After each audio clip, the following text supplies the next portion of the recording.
نفس نفس هوایی برای من برادر، تو مرهم و دوایی برای قلبی خواهر. برو عزیزانم تو گنجی خانمانی، خدا کند که اصلا بر کوی غم نمانی.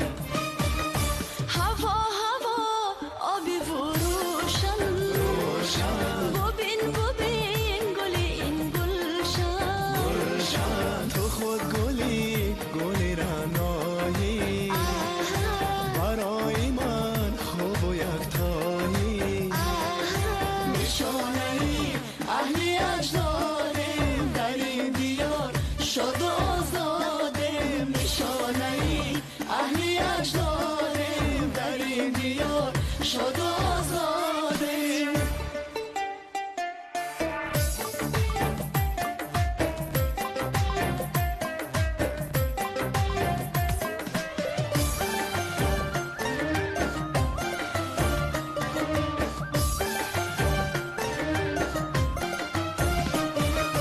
هستی برایم چو دیوار سنگی، اگر لازم آید برایم بجنگی. بگذار سر خود همیشه برشانم، بگوشد عزیزم سرود دل بخوانم.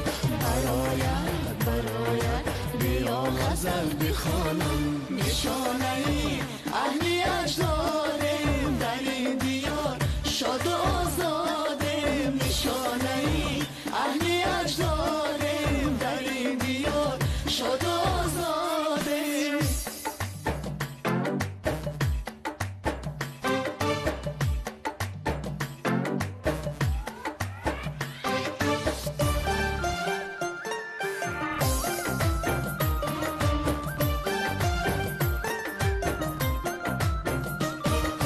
اسمی شریفت بویردی زبانم، تو هستی تو هستی سپاه و پاسبانم.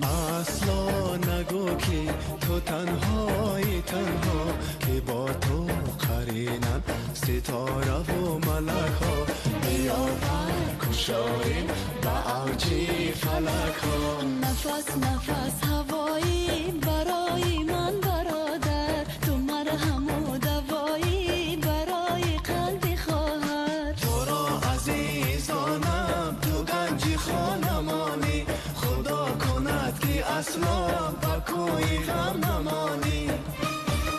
هوا هوا آبی و روشن، ببین ببین گلی این گلشن، تو خود گلی گلی رعنایی، برای من خوب و یکتایی.